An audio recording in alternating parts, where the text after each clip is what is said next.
ये कहानी शुरू होती है कुछ सिस्टम विंडोज से जो सिटीजन्स को इन्फॉर्म करती हैं कि दुनिया भर में अजीब अजीब घटनाएं हो रही हैं।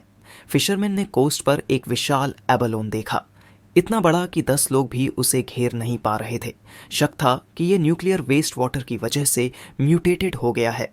एक टूरिस्ट एरिया में एक प्राचीन ट्री के अचानक से बहुत तेजी से बढ़ने की खबर आई, जिसकी रूट्स कई किलोमीटर तक फैल गईं और एबनॉर्मल अर्थ पल्स की वजह से जमीन में दरारें पड़ गईं। नोटिफिकेशंस आती रहीं, आसमान से जायंट वाइन्स गिर रही थीं, जैसे किसी फेरी टेल की कहानी हकीकत बन रही हो। सबवे ट्रैक्स कई जगहों पर टूट चुके थे, जिससे कुछ लोगों की जान भी गई। लेकिन किसी ने भी इन सब पर ध्यान नहीं दिया, क्योंकि लोगों को लगा ये सब बस सेंसेशनलिस्ट हेडलाइंस है, वैसे ही जैसे कुछ साल पहले ज़ॉम्बी बाइट वाली अफवाह थी। इन बीच एक स्कूल के सामने कई स्टूडेंट्स इकट्ठा थे, क्योंकि लोकल रूमर्स उन्हें न्यूज़ से ज़्यादा इंटरेस्टिंग लग रही थी। तभी सबका ध्यान अचानक एक फिगर की तरफ गया जो आ रही थी। वो थी स्कूल की ब्यूटी, चू क्विंगली। तुरंत क्राउड में ये चर्चा होने लगी कि शायद अब वो अपने बॉयफ्रेंड से ब्रेकअप करने वाली है। उनके अनुसार ये रिलेशनशिप सिर्फ एक चैरिटी एक्ट था उसकी तरफ से, क्योंकि चू क्विंगली का सिलेक्शन क्विंग चांग यूनिवर्सिटी में हो चुका था, जबकि उसका बॉयफ्रेंड किसी डिसेंट यूनिवर्सिटी में भी नहीं पहुंच पाया था। इसी वजह से उनके फ्यूचर्स पूरी तरह अलग अलग डायरेक्शन में थे। चू क्विंगली ने फैंग यी के पास आकर उसका ध्यान खींचा। फैंग यी थोड़ा क्यूरियस होकर पीछे मुड़ा। ठंडे एक्सप्रेशन के साथ उसने कहा कि उसने सोच लिया है, उनका रिलेशनशिप रियलिस्टिक नहीं है। फिर आगे जोड़ा कि स्कूल टाइम लव हमेशा एक ऐसे पॉइंट पर पहुंचता है जहां इंसान जाग जाता है और समझता है कि वो एक दूसरे के लिए नहीं बने हैं। एक साथ जीवन बिताने के लिए सिर्फ हिम्मत नहीं, कंपैटिबिलिटी भी चाहिए। इसीलिए अब ब्रेकअप करना ही सही होगा। वो ये सोच रही थी कि चाहे फैंग ये कितना भी ट्राई कर ले, उसे वापस पाने के लिए ये नामुमकिन होगा। जबकि फैंग ये चुप रहा। ये देखकर पास खड़े स्टूडेंट्स ने सोचा कि वो इतना शॉक में है कि उसे कुछ समझ नहीं आ रहा, या शायद उसका मेंटल ब्रेकडाउन हो गया है। आखिरकार वो स्कूल की ब्यूटी थी, इसलिए सभी को उम्मीद थी कि वो घुटनों पर आकर एक और चांस मांगेगा। लेकिन जब उन्होंने उसे ऑब्जर्व किया तो उन्हें ये साफ लगने लगा कि वो एक रिच और ब्यूटीफुल लड़की के लायक नहीं है, जैसे कोई मेंढक हंसनी को पाने की कोशिश कर रहा हो। जबकि काल्म नज़रों से फैंग ये ने ब्रेकअप के लिए हाँ कर दी, जिससे चू क्विंगली और बाकी सब शॉक में आ गए। जब उसे लगा कि अब कहने को कुछ नहीं बचा तो हमारा लड़का मुड़कर जाने लगा। वो घबरा गई और उसे पुकारा तो फैंग ये ने तीखी नज़रों से पीछे मुड़कर पूछा, क्या चाहती हो? उसकी आंखों में गुस्सा चमक रहा था, जिसके जवाब में उसने साफ कहा कि उससे फर्क नहीं पड़ता कि वो क्या सोच रहा है या कौन सी ट्रिक इस्तेमाल करेगा। वो अब उसके साथ वापस नहीं जाएगी और ये बात बिल्कुल क्लियर होनी चाहिए। फैंगी ने उसकी तरफ देखना शुरू किया और कहा, अपने आप को स्कूल ब्यूटी कहकर खुश मत हो, मैं बहुत बिजी हूँ, इसलिए यहाँ से जा रहा हूँ। ये सुनते ही उसकी आंखें हैरानी से फैल गईं और उसके गाल लाल पड़ गए। बाकी सब भी फैंगी के एटीट्यूड से शॉक थे। फैंग ये जानता था कि चू क्विंगली और बाकी लोग इस बात से अनजान थे कि अब दुनिया के रूल्स जैसे पैसे और एजुकेशन जल्द ही राख में बदलने वाले हैं। उन्हें नहीं पता था कि वो फ्यूचर डिजास्टर से लौट कर आया है, एक इंसान जो इस टाइमलाइन में दोबारा जन्मा है। इसीलिए उसके सामने खड़ी चू क्विंगली अब उसके लिए बस एक अजनबी थी, एक पिछली जिंदगी की धुंधली परछाई। फैंगी ने स्कूल छोड़ दिया, उसके पास अब और भी ज़रूरी काम थे। उसके लिए स्कूल ब्यूटीज़ और रेपुटेशन जैसी चीज़ों की कोई अहमियत नहीं थी, क्योंकि सब कुछ अब पूरी तरह से बदलने वाला था। असल खतरा वो था जो पूरी ब्लू स्टार की ह्यूमैनिटी पर मंडरा रहा था। ये सब कुछ शुरू हुआ पिछली रात, जब फैंगी की नींद अचानक खुली और कुछ अजीब सी क्रैक्स ने उसे भविष्य की झलक दिखाई। फिर सिस्टम ने उसे इन्फॉर्म किया कि स्पिरिचुअल ऑरा रिकवरी डिटेक्ट हुई है। इसकी फुल एक्टिवेशन होगी 366 दिन 11 घंटे और 21 मिनट बाद। और जैसे ही ऐसा हुआ, दुनिया में एक ऐसा बदलाव आएगा जो पहले कभी नहीं देखा गया। फैंग ये थोड़ा कंफ्यूज था। तभी उसके सामने कुछ फिगर्स प्रकट हुए और सिस्टम ने रिवील किया कि सोसाइटी के सारे रूल्स दोबारा लिखे जाएंगे। कल्टीवेटर्स का युग आने वाला है और अब से पावर ही नया स्टैंडर्ड बनेगा। इसे हमारा लड़का थोड़ा क्यूरियस हुआ। उसने अपना हाथ आगे बढ़ाया और पूछा, तुम कौन हो? तभी उसके सामने एक अजीब सी रोशनी दिखाई देने लगी। फिर सिस्टम विंडो सामने आई जिसमें बताया गया कि ये सिस्टम कॉस्मिक यूनिवर्स के किनारों से आई है और इसमें टॉप टियर एल्गोरिदम्स और कॉस्मिक सीक्रेट्स इंटीग्रेट है। इसका काम है कि जो भी स्पिरिचुअल मटेरियल होस्ट छुएगा उसके आधार पर ये ऑटोमेटिकली कल्टीवेशन टेक्निक्स जनरेट करेगी। अभी टेक्निक्स की संख्या 0 दिखाई गई। फैंग यी ने हाथ आगे बढ़ाया और उसकी आंखें हैरानी से खुल गईं जब उसका हाथ सिस्टम विंडो के आर पार चला गया। फिर अचानक एक पावरफुल मॉन्स्टर प्रकट हुआ और जोर से दहाड़ने लगा। इसे फैंग यी पूरी तरह से डर से जड़ हो गया और उसकी आंखें डर से भर गईं। उस मॉन्स्टर के मुंह में एक लाश थी और सिस्टम ने रिवील किया कि ये उसका एंड है, एक ऑर्डिनरी इंसान के रूप में। और साथ ही ये था ब्लू स्टार पर मौजूद बिलियंस लोगों का फ्यूचर। फैंग यी ने घबरा कर सलाइवा निगला और डर महसूस किया। उसने अपना हाथ सीने पर रखा और उसकी आंखें चिंता से भर गईं। फैंग ये सोचने लगा और उसे अपनी पास्ट लाइफ याद आने लगी जिसमें वो बस एक एवरेज इंसान था जो हालातों की लहर में बहता रहा, बस सरवाइव करने की कोशिश करता रहा, ये उम्मीद करते हुए कि वो उस डिजास्टर से बच पाएगा। लेकिन उसने अपनी नेशन का पतन देखा, लोगों का सफरिंग देखा और आखिर में वो म्यूटेटेड बीस्ट से बच नहीं पाया। उसे याद है कि उसने डिस्पेयर में, गुस्से में और बदले की गहरी भावना के साथ अपनी जान गंवाई। अब उसकी आंखों में डिटर्मिनेशन चमकने लगी। शायद यही वजह थी कि उसे सिस्टम ने चुना और ऑरा रिकवरी से 1 साल पहले उसे वापस भेज दिया गया। उसने फिर हाथ बढ़ाया। उसे पता था कि इस वक्त ज्यादातर लोग नहीं जानते कि कितना बड़ा चेंज आने वाला है। फैंग यी ने सिस्टम के फ्रैगमेंट्स को टच किया और डिसाइड किया कि वो ऑरा की वजह से होने वाली हर एनोमली को अपने फायदे में बदलेगा। उसके छूते ही सिस्टम ने एक नई इवैल्यूएशन शुरू की। हमारे लड़के की आंखें चमकने लगीं जब सिस्टम ने इन्फॉर्म किया कि वो उससे सक्सेसफुली लिंक्ड हो गया है। एक नया पाथ अनलॉक हो गया था जिसे अब वो एग्जिस्टेंस में मौजूद हर चीज को मटेरियल की तरह यूज कर सकता है। अब उसका मिशन था पावरफुल टेक्निक्स और एबिलिटीज को कलेक्ट करना, एक स्ट्रॉन्ग कल्टीवेटर बनना और दुनिया को बचाना। अब प्रेजेंट में सिटी में लोगों को इन्फॉर्म किया गया कि अब ह्यूमैनिटी एक ऐसी क्राइसिस का सामना कर रही है जो पहले कभी नहीं हुई थी। पास्ट में इसका कोई सोल्यूशन नहीं था। अब सिर्फ एक ही रास्ता था, अपनी स्ट्रेंथ से अडेप्ट करना। सभी लोग हैरान थे सिवाय फैंग यी के।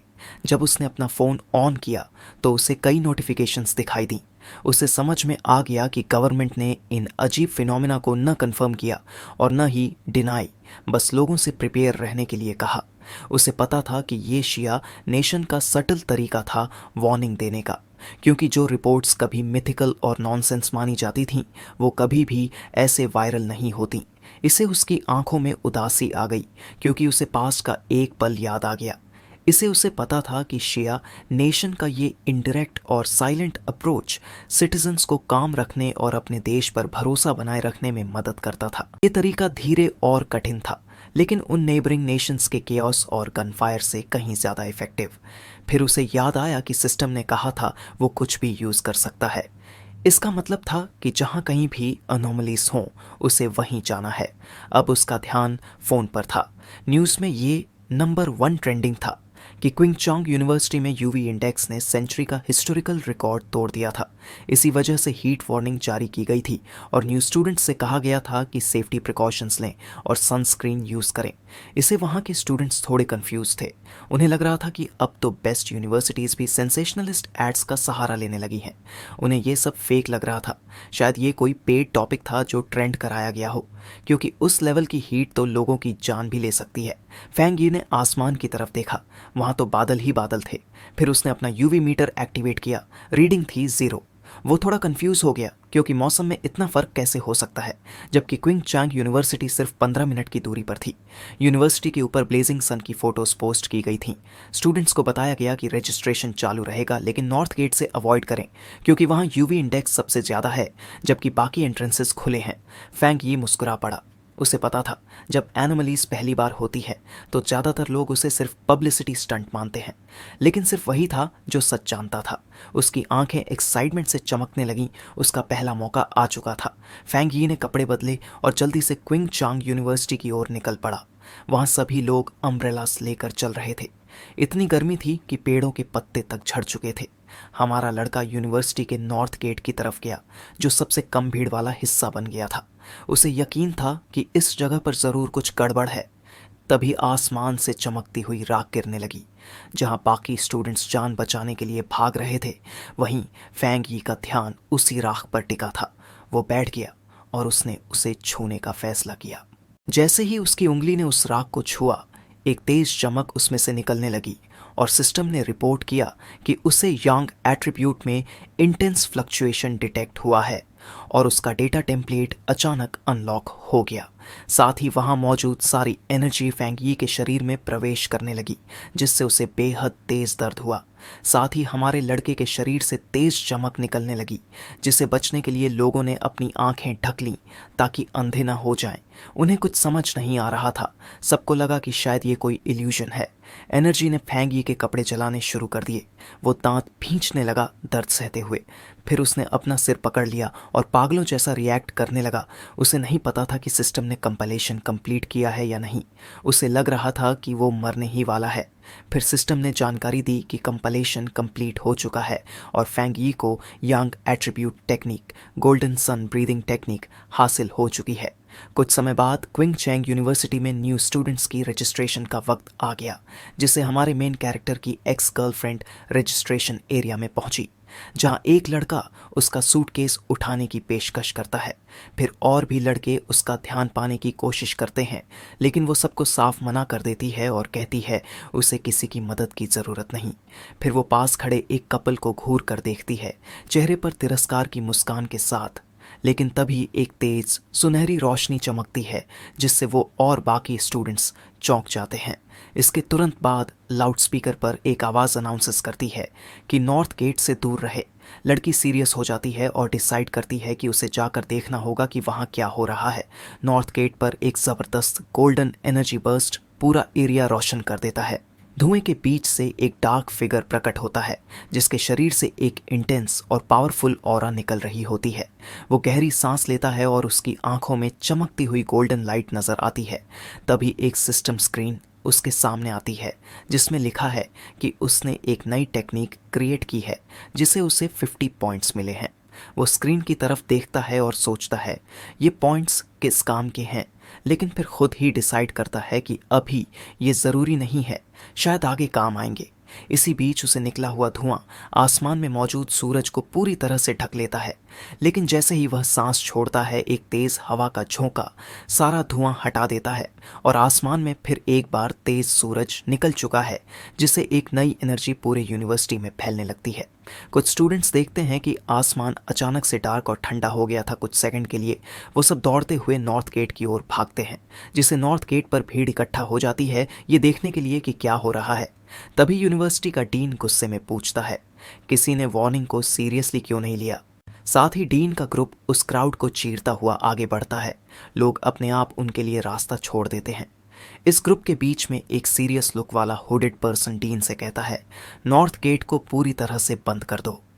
उसी समय सिस्टम फैंग यी को बताता है कि उसने एक पोल्यूटेड एरिया को क्लीन कर दिया है। साथ ही एक और मैसेज आता है जिसमें बताया जाता है कि पोल्यूटेड जोन यानी ऐसी एबनॉर्मल साइट्स जो शिया नेशन ने मार्क की है। इसे वो जान जाता है कि गवर्नमेंट को पहले से ही इन एरियाज के बारे में पता है और अब वो सोचने लगता है कि क्या और भी लोग हैं जो उसके जैसे हैं। तभी लाउड स्पीकर पर नॉर्थ गेट एरिया में लोगों को न जाने देने की अलर्ट सुनकर फैंग यी समझ गया कि अब मामला सीरियस हो चुका है। स्टूडेंट्स देखते हैं कि वहाँ यूनिफॉर्म में लोग आ चुके हैं और सोचते हैं कि क्या ये आर्मी वाले हैं। फैंग यी देखता है कि ये डिस्टर्बेंस लोगों का बहुत ध्यान खींच रही है। उसकी लाल आंखें चमकने लगती हैं और वो डिसाइड करता है कि अब उसे यहाँ से निकल जाना चाहिए। उसके जाने के तुरंत बाद वहाँ एक mysterious hooded person cracked ground पर चलता है जो एनर्जी की वजह से फट चुका है। फिर वो हुडेड फिगर ध्यान से पूरे सीन को ऑब्जर्व करता है। फिर वो घुटनों पर बैठकर जमीन को छूता है, ये देखने के लिए कि क्या कोई बची हुई एनर्जी मौजूद है।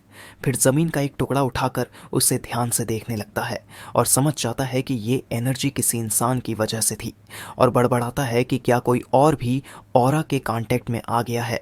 उसी समय ऑफिशियल स्टूडेंट्स को वहां से बाहर निकालना शुरू करते हैं और वो हुडेड पर्सन दूर से सब कुछ देखता रहता है। भीड़ में फैंग यी की एक्स गर्लफ्रेंड माइंड शॉक्ड होती है ये सुनकर कि ये सब सिर्फ एक इंसान ने किया है। उसी पल वो देखती है कि कोई फिगर दूर जाकर कूद रहा है और सोचती है कि क्या वो उसका एक्स था, लेकिन फिर खुद ही उस सोच को झटक देती है क्योंकि उसके मार्क्स ऐसे नहीं थे कि वो इस यूनिवर्सिटी में दाखिला ले सके। दूर फैंग यी के घर पर सूरज ढल रहा है, जबकि अपने बेड पर लेटा हुआ फैंग ये कंप्लेन करता है कि ठंडा शावर लेने के बावजूद भी क्यों उसका शरीर गर्म है। साथ ही उसे लगता है इतनी गर्मी में वो सो नहीं पाएगा। उसे ये भी चिंता है कि जो कुछ आज हुआ शायद किसी ने उसे नोटिस कर लिया हो। फिर वो अपना फ़ोन उठाता है और एक ट्रेंडिंग न्यूज़ स्टोरी देखता है कल्टीवेशन एसोसिएशन के बारे में। उसे याद आता है कि पहले सब लोग इसे सिर्फ इंटरनेट पर चलने वाला मजाक मानते थे। तभी उसे यूनिवर्सिटी में दिखे हुडेड लोग याद आते हैं और वो सोचता है कि शायद वो लोग उसी एसोसिएशन से थे। जिज्ञासा में वो पूरी न्यूज़ पढ़ने लगता है।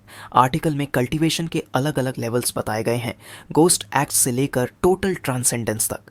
कमेंट्स में लोग इसे मजाक समझ रहे हैं, लेकिन वो सोचने लगता है क्या ये अनाउंसमेंट असली हो सकती है। फैंग ये सोचता है कि अपनी पास्ट लाइफ में एक नॉर्मल इंसान होने के नाते उसे इनमें से कुछ भी नहीं पता था, लेकिन अब वो लड़का कल्टीवेशन एसोसिएशन के बारे में सोच रहा है। उसके मुताबिक यह एक गवर्नमेंट साइट होनी चाहिए जो ऑरा के अर्ली कांटेक्ट लोगों को मदद करती है, और इसीलिए डिसाइड करता है कि वो अपनी टेक्निक फिर से ट्राई करेगा। वो आंखें बंद करता है और कंसंट्रेशन के साथ अपना ट्रेनिंग शुरू करता है। उसी वक्त उसके चारों ओर एक तेज गोल्डन एनर्जी फैलने लगती है। वो पसीने पसीने हो जाता है। फिर अचानक वो अपने कमरे में धीरे धीरे हवा में उठने लगता है, पूरी तरह से सुनहरी रोशनी से घिरा हुआ।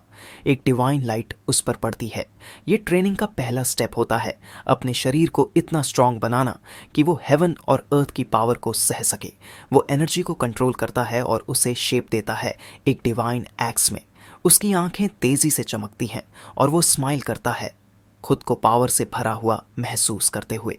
फिर सिस्टम उसे बताता है कि उसने डुशुआई रल्म हासिल कर लिया है, जिसे उसे 50 और पॉइंट्स दिए जाते हैं। इससे फैंग यी को पिछले पॉइंट्स याद आते हैं और वो स्क्रीन पढ़ता है जिसमें लिखा है कि एक न्यू पाथ अब ओपन हो गया है। सिस्टम उसे समझाता है कि इन पॉइंट्स का यूज़ करके वो कंपाइल्ड डेटा किसी भी ऑब्जेक्ट में डाल सकता है। वो सोचता है किसी ऑब्जेक्ट में पावर डालने का आइडिया, और फिर उसकी नज़र टेबल पर रखे एक मग पर जाती है। वो अपना हाथ मग की तरफ बढ़ाता है तो उसकी हथेली से गोल्डन का पावर निकलने लगता है। साथ ही सिस्टम पूछता है, क्या आप एक पॉइंट यूज करके मग पर यांग एट्रीब्यूट अप्लाई करना चाहते हैं?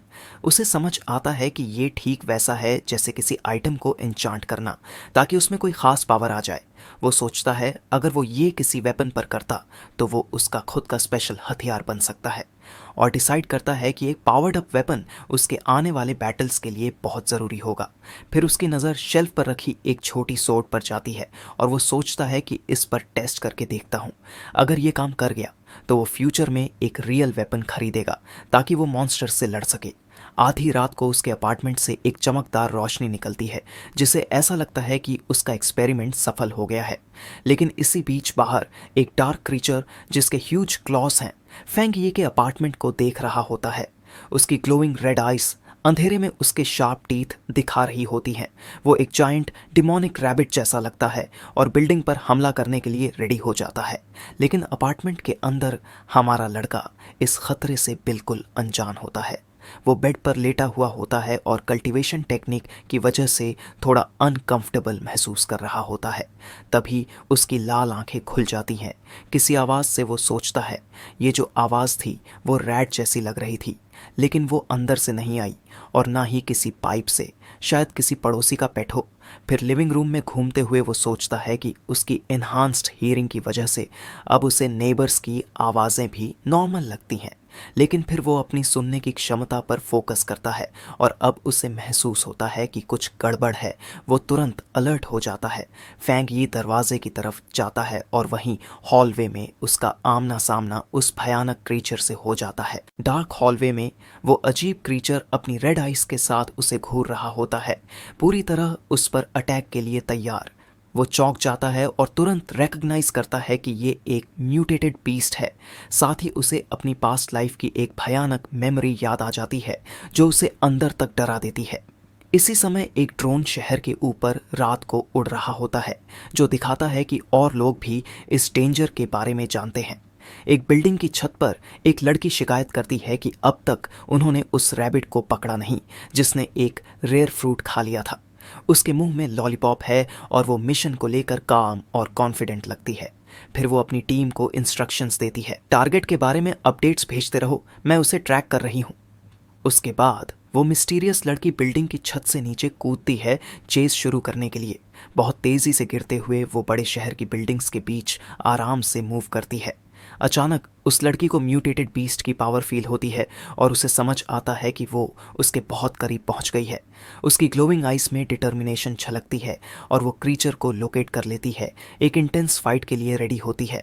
वो मिस्टीरियस हंटर रूफटॉप पर जोर से लैंड करती है। उसकी मूवमेंट बहुत स्किल्ड होती है। फिर वो बिल्डिंग की साइड से नीचे भागती है और उसे एक क्लियर ऑर्डर मिलता है, टारगेट को हर हाल में चेस करना है। एक परफेक्ट लैंडिंग के साथ वो लड़की बिना रुके चेस से जारी रखती है। एक बिल्डिंग से दूसरी बिल्डिंग पर कूदते हुए वो वार्न करती है कि उस क्रीचर ने एक स्पेशल फ्रूट खा लिया है और शायद वो इवॉल्व हो रहा है। इसी वक्त एक आदमी जो देर रात तक काम कर रहा है अपनी खिड़की से कुछ बहुत तेज गुजरते हुए देखता है और कंफ्यूजन में पड़ जाता है। वो सोचता है, क्या मैं कुछ देख रहा हूँ या मेरी आंखें धोखा दे रही हैं? लेकिन तभी उसका बॉस चिल्लाता है, क्या देख रहा है, काम कर। उधर हंटर 65वीं मंजिल पर चांद के सामने शैडो की तरह खड़ी होती है। अपार्टमेंट में वापस फैंकी का सामना उस अजीब क्रीचर से हो रहा है जो उस पर जोर से चिल्लाता है। अचानक उसकी गोल्डन आइज चमकती है और वो जानता है कि उसका शरीर अब बदल चुका है और अब वो बराबरी से लड़ सकता है। इसलिए जब क्रीचर अपने क्लॉज से हमला करता है, फैंकी उस अटैक को अनबिलीवेबल स्पीड से डॉज कर लेता है। वो सोचता है, मेरा बॉडी सच में बदल चुका है, अब मैं इन अटैक्स को स्लो मोशन में देख पा रहा हूँ। अपने हाथ में सन एनर्जी के साथ वो सोचता है, ये म्यूटेटेड बीस्ट इतनी जल्दी यहाँ कैसे आ गया? वो अपनी पास्ट लाइफ की बातें याद करता है और मॉन्स्टर के सामने खड़ा हो जाता है।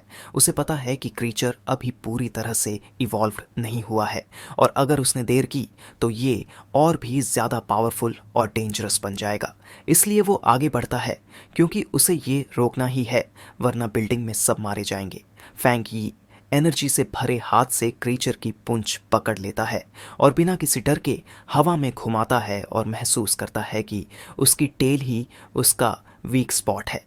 ये मौका देखकर वो पूरे स्ट्रेंथ से उसे जोर से खिड़की की तरफ फेंकता है। विंडो पूरी ताकत से टूट जाती है और वह अपार्टमेंट से बाहर फेंका जाता है।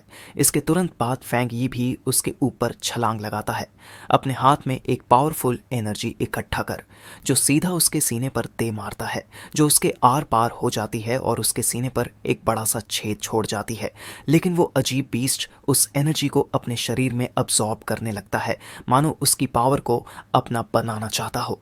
फैंग यी को तुरंत समझ आता है, ये क्रीचर उसकी यंग पावर चुराने की कोशिश कर रहा है और वो पीछे नहीं हटता। वो सोचता है, सन की पावर बहुत ज़्यादा है, ये रैबिट खुद को ही तबाह कर रहा है। थोड़ी देर बाद एक गोल्डन एक्सप्लोजन पूरे क्रीचर को ढक लेती है क्योंकि वो इतनी एनर्जी को संभाल नहीं पाता। बिल्डिंग के पास एक कपल उस तेज आवाज से जाग जाता है और आदमी सोचता है, क्या ये थंडर था? वो खिड़की तक जाता है लेकिन बाहर कुछ भी अनयूजुअल नहीं दिखता। हमारा हीरो जमीन पर लैंड करता है। चारों ओर उसकी बची हुई गोल्डन एनर्जी फैली होती है। वो सोचता है कि ये क्रीचर किसी भूखे भटके हुए गोश्त जैसा था जो उसकी पावर को निगलना चाहता था। फाइट के बाद उस मॉन्स्टर की आई जमीन पर गिरती है और उसमें से एक अजीब सी काली स्मोक निकलती है। गंभीर नजरों से वो क्रीचर की बची हुई बॉडी को देखता है जिसे उसने अभी अभी हराया है। फिर बिना सोचे वो उस आई पर जोर से पैर रखता है और क्रीचर का बचा कुचा हिस्सा क्रश कर देता है। उसे समझ आ जाता है कि ये जो डार्क एट्रीब्यूट का क्रीचर है बुरी तरह उसकी ऑपोजिट यंग टाइप पावर के लिए तरस रहा था। वो सोचता है, अगर वो नॉर्मल होता तो ये मॉन्स्टर बिल्डिंग के सारे लोगों को आराम से खा जाता। अब उसे पूरा यकीन है कि उसे आगे के खतरों का सामना करने के लिए और ज़्यादा टेक्निक्स सीखनी होंगी। उसी वक्त एक मिस्टीरियस लड़की चांदनी रात में हवा में कूदती है, एक असली हंटर की तरह। शानदार स्पीड से वो बिल्डिंग की दीवार से नीचे दौड़ती है। जब वो सीन पर पहुंचती है तो उस मिस्टीरियस हंटर की आंखें चौड़ी हो जाती हैं। शौक में भरकर रात के अंधेरे में खड़ी वो सोचती है, क्या कोई और मेरा टारगेट हरा चुका है? घुटनों के बल नीचे बैठते हुए वो ऑब्जर्व करती है कि टारगेट पूरी तरह से नष्ट हो चुका है और अब वो डार्क एट्रीब्यूट वापस लेने की कोशिश करेगी। लेकिन जैसे ही वो क्रीचर के बचे हुए हिस्से को छूती है वो हैरान रह जाती है, क्योंकि वहाँ अभी भी थोड़ी गोल्डन एनर्जी बची होती है। उस लड़की को एक तेज हीट और जलती हुई पावर फील होती है जो उसे तुरंत पीछे हटने पर मजबूर कर देती है। उसे याद आता है ये एनर्जी उसने यूनिवर्सिटी गेट पर भी महसूस की थी और अब उसे यकीन हो जाता है कि ये कोई कोइंसिडेंस नहीं है। इस डिस्कवरी के बाद वो लड़की अपने कम्युनिकेटर को ऑन करती है। गंभीर और डिटर्मिन्ड एक्सप्रेशन के साथ वो अपनी बॉस को बताती है टारगेट को एक नए पावरफुल फोर रनर ने एलिमिनेट किया है जिसके पास स्पेशल एबिलिटी है। उसके कम्युनिकेटर से एक वॉइस पूछती है, क्या तुम्हें यह कहना है ये वही इंसान है जिसने क्विंग चान यूनिवर्सिटी के नॉर्थ गेट को साफ किया और अब उस रैबिट को भी मार दिया? फिर आगे जोड़ता है, इस व्यक्ति का ऑरा सिर्फ गोस्ट एक्स रेल्म के 1 स्टार पर है, लेकिन इसकी ये एट्रीब्यूट एनर्जी नॉर्थ गेट की यंग एनर्जी की तरह प्योर है, जिसे एक आदमी कंफर्म करता है और आगे जोड़ता है कि इस इंसान के बारे में हमारे पास कोई जानकारी नहीं है और एसोसिएशन को उसे रिक्रूट करना चाहिए। सिल्वर हेड गर्ल इस प्लान से अग्री करती है, साथ ही उस यंग एनर्जी को इकट्ठा करती है। फिर बहुत ही केयरफुली उस छोटी सी एनर्जी फ्लेम को अपने कपड़ों में लगे एक स्पेशल कंटेनर में बंद कर देती है। फिर उसका बॉस उसे आदेश देता है, बाकी सारी मिशंस रोक दो और सिर्फ इस नए फोर रनर को ढूंढो और उससे कन्विंस करो और कल्टीवेशन एसोसिएशन में ज्वाइन करने के लिए। इतना सुनते ही वो मिस्टीरियस हंटर शांति से अपने हाथ में पकड़ा हुआ लॉलीपॉप अनरैप करती है। फिर उस कैंडी को मुंह में रखती है और कहती है, समझ गई। लेकिन मिशन शुरू करने से पहले वो कहती है, मुझे पहले एक मिल्क टी लेनी है रिलैक्स करने के लिए। साथ ही सोचती है, आखिर ये मिस्टीरियस और इतना पावरफुल इंसान है कौन? फिर लड़की ठान लेती है कि मुझे इस पावरफुल मास्टर से ज़रूर मिलना है। फैंग यी का दिन सनराइज से शुरू होता है। वो स्ट्रेच करता है, ट्रेनिंग के लिए रेडी है। उसे पता है जल्दी उठना उसकी पावर के लिए फ़ायदेमंद है, इसलिए वो एक नई ट्रेनिंग सेशन की तैयारी करता है। वो अपना ब्रीदिंग मेथड यूज़ करता है और सुबह की गोल्डन एनर्जी को अंदर खींचता है। जैसे जैसे एनर्जी उसके अंदर जाती है उसकी आंखें गोल्डन पावर से ग्लो करने लगती हैं। वो गोस्ट एक्स रेल्म में एंटर करता है और उसे टेक्निक की पावर महसूस होने लगती है। अचानक एक एनर्जी बर्स्ट होता है जो उसे चौंका देता है। उसे समझ आता है कि वो फिर से और ज़्यादा स्ट्रांग हो रहा है। फिर पावर उसके पूरे शरीर में फ्लो करती है और वो उसे कंट्रोल करने के लिए फोकस करता है। वो अपनी मुट्ठी कसता है और अब एनर्जी को अपने हाथ में महसूस करता है। वो अपना की एक्स समन करता है और देखता है कि अब ये वेपन पहले से कहीं ज़्यादा हल्का लग रहा है। वो मजबूती से वेपन का हैंडल पकड़ता है, अपनी नई ताकत को आजमाने के लिए रेडी। फिर वो गोल्डन एक्स को अपने सिर के ऊपर उठाता है, एक पावरफुल हिट की तैयारी में। वो 2 स्टार गोस्ट एक्स रेल्म तक पहुंच चुका है, अपनी पूरी स्ट्रेंथ रिलीज करते हुए। अब उसकी आंखों में गोल्डन फ्लेम्स चल रही है जो उसकी नई पावर को दिखा रही है। फैंग यी का शरीर अब पहले से कहीं ज़्यादा स्ट्रांग और टफ महसूस होता है। वो इतनी तेजी से ग्रो इसलिए कर पाया क्योंकि उसने अपनी पिछली पावर अप से बची हुई एक्स्ट्रा एनर्जी यूज़ की। अब फैंग यी डिसाइड करता है कि आगे से वो धीरे धीरे एक स्टेप में एक स्टेप केयरफुली लेवल अप करेगा। लेकिन उसकी बढ़ती पावर बहुत अटेंशन ले रही है, इसलिए उसे अब एक ज़्यादा प्राइवेट जगह की ज़रूरत है। इसी बीच एसोसिएशन के ऑफिस में एक आदमी को हवा में कुछ अजीब सा महसूस होता है। वो देखता है कि सूरज की एनर्जी में कुछ बदलाव आया है और सोचता है, क्या फिर से वही नया लड़का है? फैंग यी अब एक शांत जगह ढूंढता है, एक नदी के पास, जहां वो अपनी प्लानिंग कंटिन्यू कर सके। तभी एक सिस्टम स्क्रीन सामने आता है और वो कंफर्म करता है कि वो अपने वेपन में एक स्पेशल क्वालिटी ऐड करेगा। इसे देख उसे याद आता है उसने पहले एक और आइटम पर यह ट्राई किया था, लेकिन वो आइटम इस पावर को संभाल नहीं पाया। लेकिन इस बार ये नया ब्लेड उसकी एनर्जी के साथ परफेक्टली सिंक करता है, एक स्ट्रॉन्ग कनेक्शन बनाते हुए। एक सिस्टम मैसेज कंफर्म करता है, आइटम एनकोडिंग सक्सेसफुली हो गया। अपने नए वेपन से एक्साइटेड होकर वो तुरंत उसकी अमेजिंग पावर टेस्ट करने के लिए तैयार हो जाता है। टेस्ट का रिजल्ट उसे शॉक कर देता है क्योंकि सोर्ड से निकली पावर अनबिलीवेबल होती है। एक बड़ा गोल्डन बीम ऑफ लाइट उस ब्लेड से निकलकर आसमान में चला जाता है। फिर वो अपनी जलती हुई सोर्ड के साथ लैंड करता है और महसूस करता है कि पावर उसके अंदर बह रही है। उसका एक स्विंग इतना ज़्यादा पावरफुल होता है कि वो लगभग आग ही लगा देता है। अटैक से निकला स्मोक बहुत बड़ा होता है, इसलिए उसे पता है कि वो देख लिया गया है और अब उसे जल्दी से वहां से निकलना पड़ेगा। एक लड़की स्मोक की डायरेक्शन में तेजी से दौड़ती है। वो गुस्से में कंप्लेन करती है, मैं बस एक मोमेंट के लिए बाहर क्या गई और सब मिस हो गया। अचानक वो लड़की रुकती है। उसे दिखता है कि नदी लिटरली बॉयल हो रही है। फिर वो एजेंट उस डैमेज्ड एरिया के ऊपर उड़ती है और सोचती है कि आखिर उस नए लड़के ने यहाँ किया क्या है। उसे ऑलरेडी इमेजिन होने लगता है कि अब सब कुछ खराब होने के बाद उसे डांट पड़ने वाली है। तभी उसे दूर एक गोल्डन फ्लैश दिखता है और उसकी क्यूरियोसिटी बढ़ जाती है। हंटर उस एनर्जी को महसूस करके शॉक हो जाती है। ये पॉसिबल ही नहीं है। उसका पावर लेवल एक स्टार से सीधे 2 स्टार तक जंप कर गया है और उसने एक स्पिरिट वेपन भी बना लिया है। एसोसिएशन के पास ऐसे सिर्फ 2 वेपन्स हैं और उन्हें बनाने का तरीका आज तक पूरी तरह से नोन भी नहीं है। लड़की सस्पिशियस हो जाती है, सोचती है आखिर इसे इतनी पावर अकेले कैसे मिल गई। लेकिन फिर उसे लगता है शायद वो गलत सोच रही है और डिसाइड करती है कि पहले ये जो गड़बड़ उसने की है उसे क्लीन किया जाए। काफ़ी दूर फैंग ये सोच रहा होता है कि उसकी वेपन में अब यंग एट्रीब्यूट है, लेकिन उसे इससे भी ज़्यादा चाहिए क्योंकि सिस्टम कुछ भी एनकोड कर सकता है। वो प्लान करता है कि वो अपनी ब्लेड में और क्वालिटीज़ ऐड करेगा। तभी उसका फ़ोन बज़ करता है। उसे किसी अननोन आदमी से मैसेज आया है। वो बिल्कुल भूल गया था कि उसे खुद को प्राइवेट रखना था और अब एक अजनबी उसे पायनियर्स ग्रुप में इनवाइट कर रहा है। उसे ये जानकर झटका लगता है कि ऑफिशियल मेंबर्स को कम से कम गोस्ट एक्स रेल्म लेवल का होना ज़रूरी है। वो स्ट्रेंजर बात करता है एक नए पोल्यूशन जोन की और उसे एक ग्रुप हंट के लिए इनवाइट करता है। फैंग की लोकेशन पूछता है तो स्ट्रेंजर उसे एक फाइल भेजता है जिसमें शैडो रिवर के लावा ड्रैगन के बारे में इन्फो होती है। इस जोन में लावा है और वही यांग एट्रीब्यूट भी जो अब उसके पास है। तो फैंग ये डिसाइड करता है कि वो ये इनविटेशन एक्सेप्ट करेगा। दूसरी तरफ बिन्मू डिस्ट्रिक्ट में एक ग्रुप वेट कर रहा होता है ओल्ड ली के दोस्त के आने का। एक मेंबर कहता है कि उस लड़की का मैप इतना एक्यूरेट था कि उसे यहाँ तक पहुँचने में कोई परेशानी नहीं हुई। ब्लॉन्ड गर्ल सबको थैंक्स कहती है कि वो आए और बताती है कि उन्हें मिलकर काम करना होगा। वो कल्टीवेशन एसोसिएशन से है और उसे थोड़ा डिसअपॉइंटमेंट है कि यहाँ के ये पायनियर्स बहुत स्ट्रांग नहीं हैं। बहुत लोग नहीं जानते कि कल्टीवेशन एसोसिएशन एक गवर्नमेंट ग्रुप है और उसमें एंट्री लेना बहुत हार्ड होता है। उसे उसमें घुसने के लिए अपने फैमिली से फेवर्स भी दिलवाने पड़े, इसलिए वो अपने पहले ही टास्क में फेल होना बिल्कुल नहीं चाहती। तभी एक एक्सप्लोरर चिल्लाता है कि वो न्यूबी आ गया है और उसका नाम लेता है फैंगी। फैंगी अपनी नई स्वॉर्ड के साथ एक स्ट्रॉन्ग एंट्रेंस करता है और ग्रुप को अपना इंट्रोडक्शन देता है। एजेंट उसकी पावर से थोड़ा शॉक्ड होती है, लेकिन उसका ऑरा डरावना नहीं बल्कि वार्म लगता है। अब जब टीम पूरी हो जाती है तो लीडर सिग्नल देता है और सभी केव एंट्रेंस की तरफ बढ़ते हैं।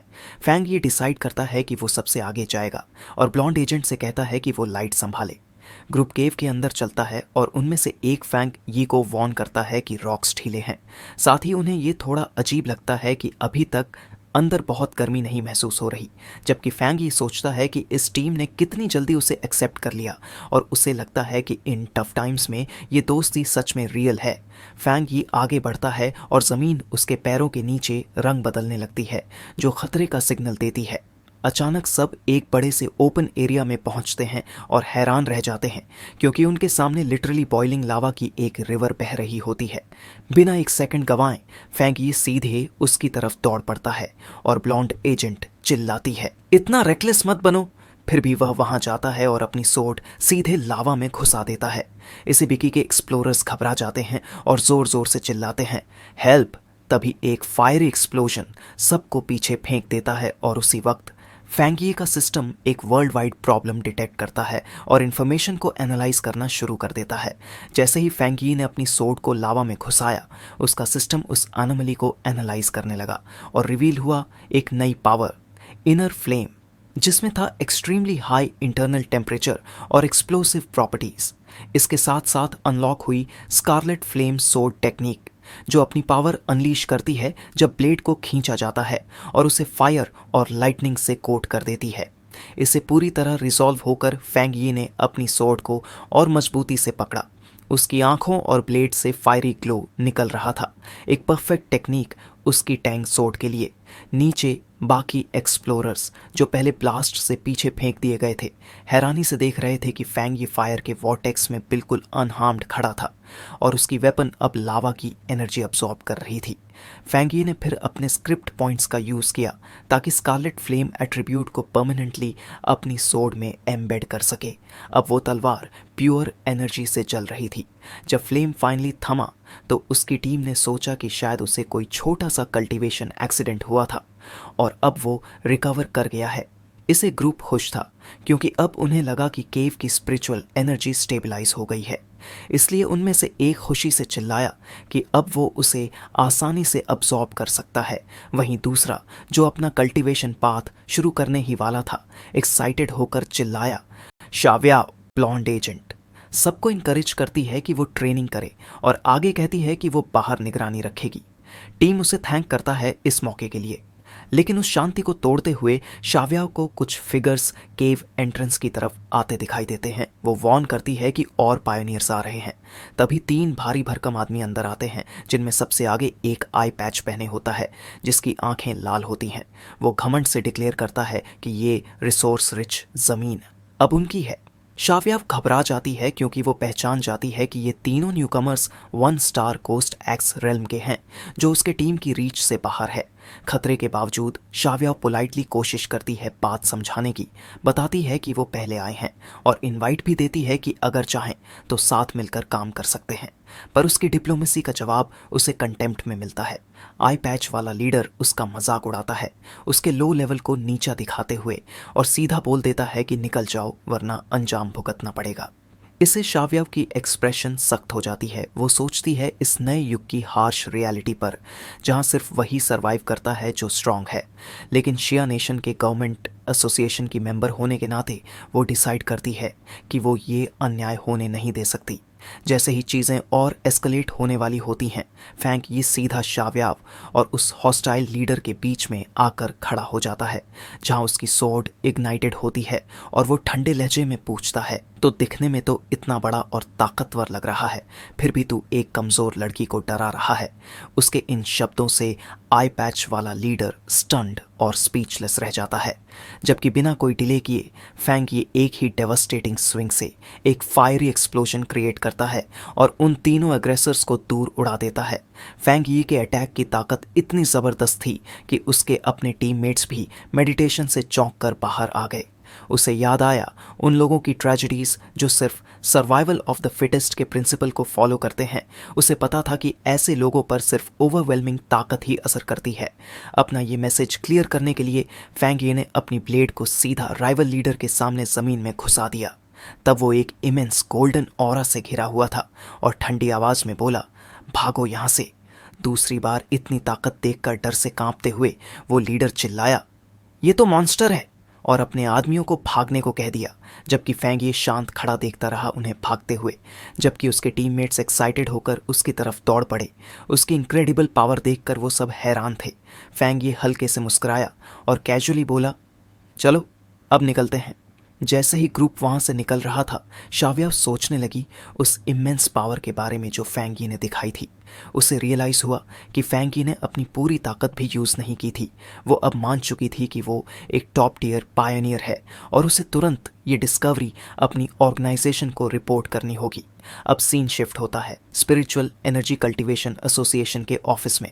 वहाँ एक वुमन फ़ोन पर शाव्या से बात करते हुए हैरानी में रिपीट करती है, एक और हाई एट्रीब्यूट पायनियर मिला है। फिर वो खुद ही नर्वस हो जाती है क्योंकि उसे एहसास होता है कि उसने ज़्यादा बोल दिया है, खासकर जब एक इम्पोजिंग आदमी उसके पीछे खड़ा था। वो ऑकवर्डली फ़ोन काट देती है रिपोर्ट कंफर्म करने के बाद।